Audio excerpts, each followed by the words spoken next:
warahmatullahi wabarakatuh dan salam sejahtera. Terima kasih diucapkan kepada pensyarah subjek Geografi Penduduk, Dr. Yazid bin Salih dan juga rakan-rakan seperjuangan sekalian.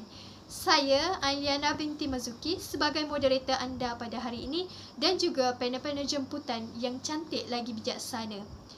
Kami akan membincangkan tentang tajuk Perdagangan orang, isu yang tidak pernah selesai.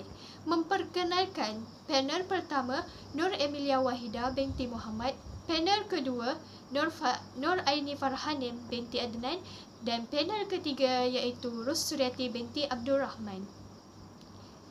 Perdagangan orang, apakah itu? Perdagangan orang adalah satu kegiatan urusan jual beli manusia yang melibatkan hamba seks, buruh paksa, penjualan organ, penjualan bayi dan sebagainya. Isu ini amat membimbangkan dan memberikan pelbagai kesan yang buruk kepada lapisan masyarakat. Orientasi sepadan ini sering berlaku di negara-negara miskin dan juga negara membangun. Perdagangan orang ini tidak mengira bangsa, umur, saiz, jantina dan sebagainya. Jika kita lihat satu filem yang ditayangkan di Malaysia pada tahun 2017 iaitu bertajuk Syndicate. Kisah ini mengisahkan mengenai dua orang remaja perempuan yang terperangkap dan terpaksa menjadi hamba seks dan juga ini melibatkan perdagangan orang. Setelah itu, marilah kita mengupas dan membincangkan isu ini dengan lebih mendalam. Maka saya mempersilakan panel yang pertama, Nur Emilia Wahida binti Muhammad, membincangkan tentang apa yang menyebabkan perdagangan orang ini berlaku dan apakah punca, faktor yang menyebabkan perkara ini berlaku. Dipersilakan. Terima kasih kepada saudari moderator kerana menjemput saya pada hari ini. Seperti yang kita sedia maklum, pengangguran ini merupakan salah satu isu yang besar yang boleh dikatakan sebagai masalah yang besar di dunia ini. Contohnya seperti di negara-negara berpenduduk padat. Mereka yang mempunyai penduduk yang padat akan mengalami isu pengangguran yang lebih tinggi daripada negara maju.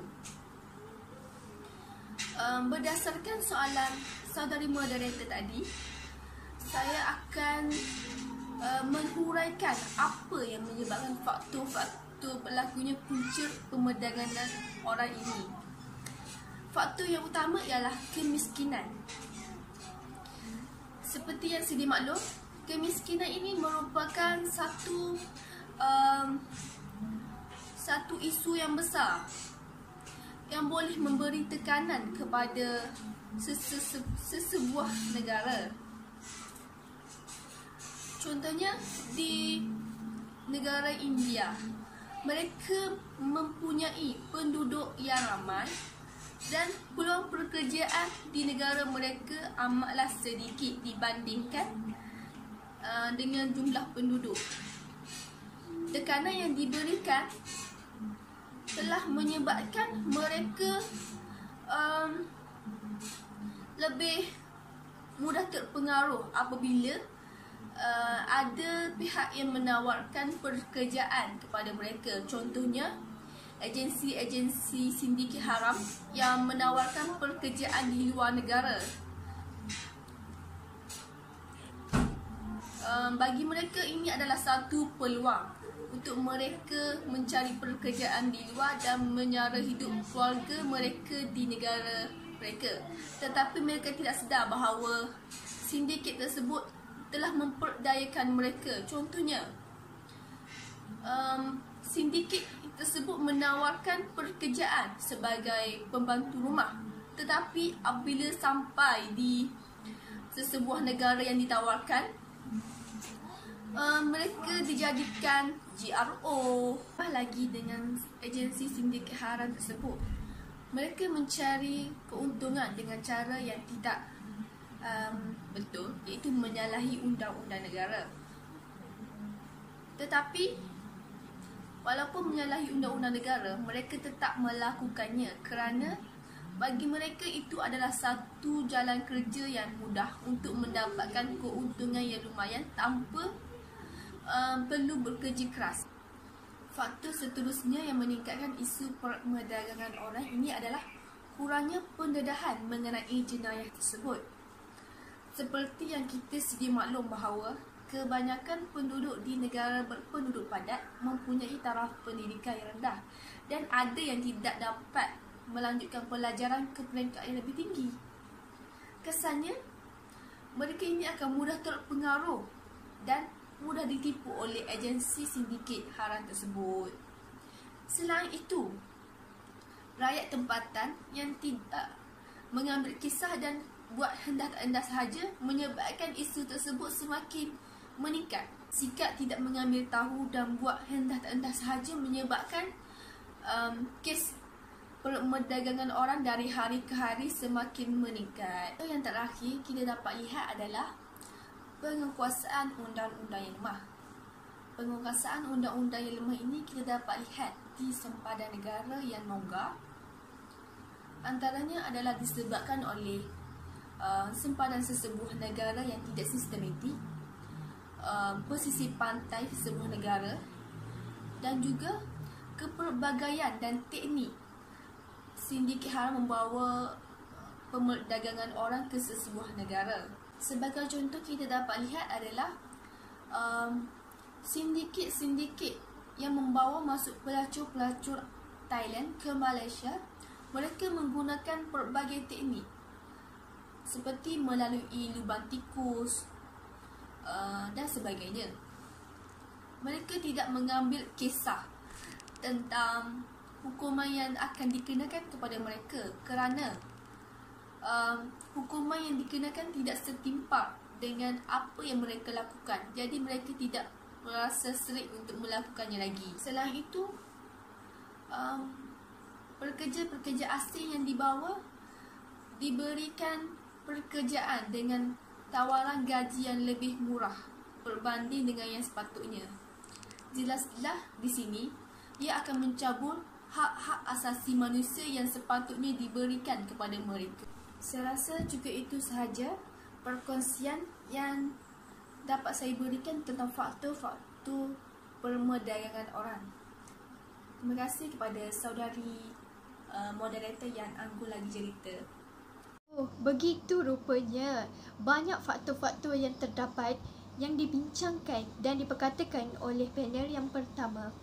Marilah kita seterusnya mengetahui apakah kesan-kesan yang berlaku sekiranya isu ini tidak pernah selesai lagi, iaitu dari segi politik, sosial dan ekonomi. Dipersilakan Nur Aini Farhana binti Adnan untuk membincangkan tentang kesan yang akan berlaku. Terima kasih kepada Ayana sebagai moderator. Seterusnya saya masuk kepada kesan pemandangan orang. Okey, dalam kesan pemandangan orang ini saya bahagikan kepada 3, iaitu aspek politik, ekonomi dan sosial.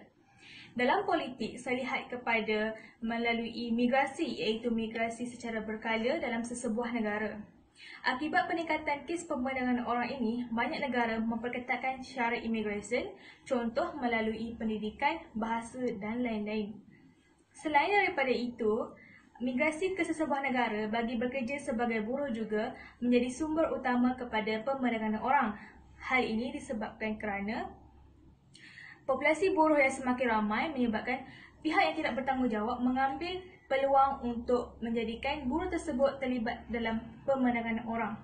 Seterusnya, dalam aspek ekonomi pula, yang pertama adalah kesan daripada globalisasi.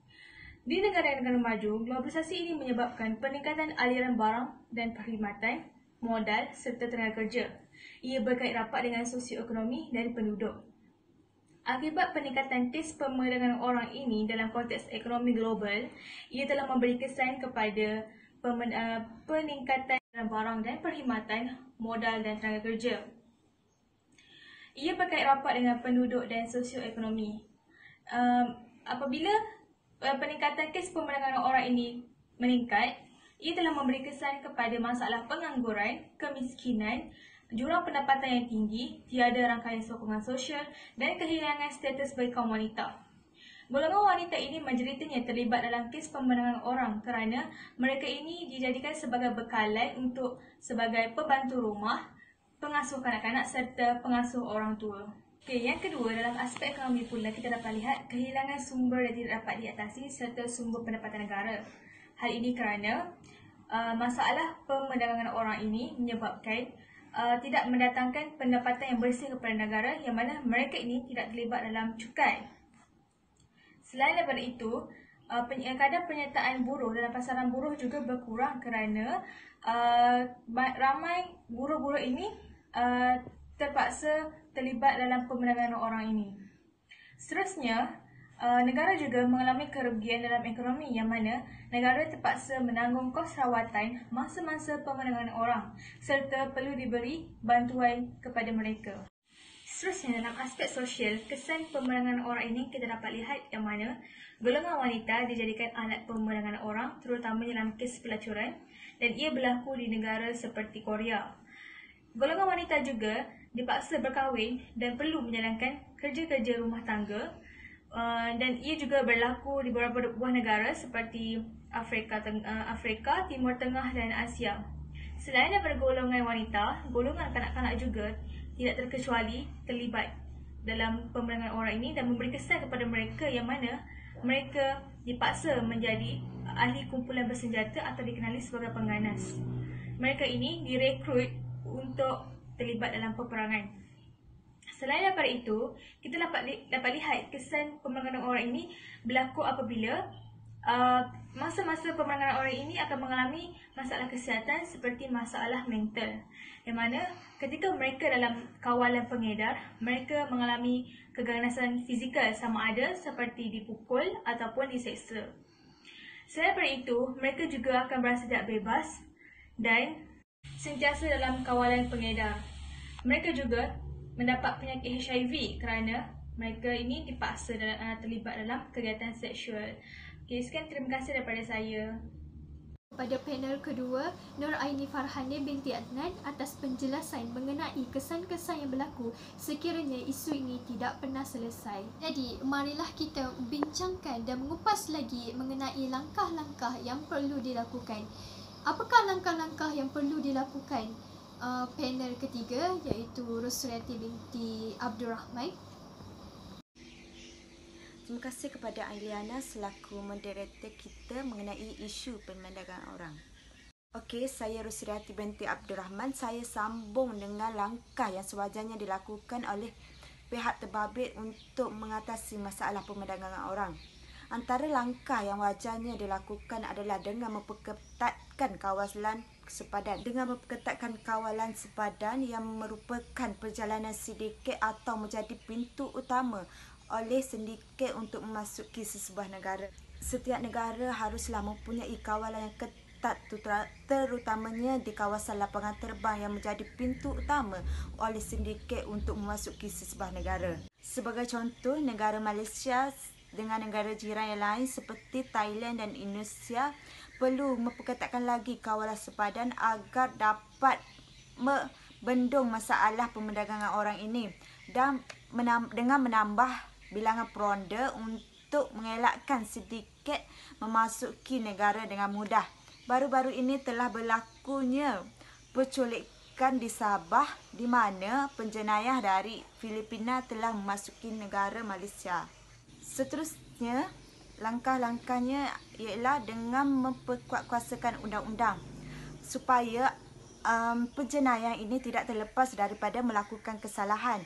Usaha kerajaan dengan mewujudkan Undang-Undang Anti Pemerdagangan 2007 yang mengenakan hukuman yang berat kepada pesalah dengan mempenjarakan selama 20 tahun. Dengan kerjasama antara negara-negara jiran juga mampu mengeratkan hubungan sesama dan dapat bertukar maklumat penjenayah yang disenarai hitamkan yang terlibat dalam aktiviti pemerdagangan orang. Tindakan ini juga mampu mengesan pergerakan jenayah dan mampu mengesan masa-masa yang dijadikan aktiviti pemerdagangan orang. Ia juga dapat memudahkan kerja pegawai kastam dan pegawai polis untuk untuk menangkap penjenayah yang terlibat dalam pemerdagangan orang. Baik itu, dengan mengadakan kempen atau program kesedaran dalam kalangan masyarakat juga mampu membanteras kegiatan jenayah pemerdagangan orang ini. Kempen kesedaran ini perlulah dilakukan secara berterusan di sekolah, institusi atau di dalam media massa. Program kesedaran ini perlulah dilakukan secara besar-besaran agar dapat memberi kesedaran dan mendidik masyarakat supaya bertanggungjawab dan dapat memberi kesedaran kepada mereka bahawa bahayanya kegiatan pemerdagangan orang ini dan memberi kesan yang mendalam kepada sebuah negara. Panel yang ketiga, Ros Suryati binti Abdul Rahman atas penjelasan yang sangat menarik mengenai langkah-langkah isu pemerdagangan orang ini. Jadi, berakhirlah sudah forum santai kita pada hari ini. Sebagai kesimpulannya, isu pemerdagangan orang ini tidak perlulah dipandang enteng dan haruslah diselesaikan dengan segera agar di sesebuah negara dapat hidup dengan aman dan harmoni. Jutaan terima kasih diucapkan kepada hadirin dan hadirat yang hadir pada hari ini. Kalau ada sumur di ladang, bolehlah hamba menumpang mandi. Kalau ada umur yang panjang, bolehlah kita berjumpa lagi. Sekian, terima kasih.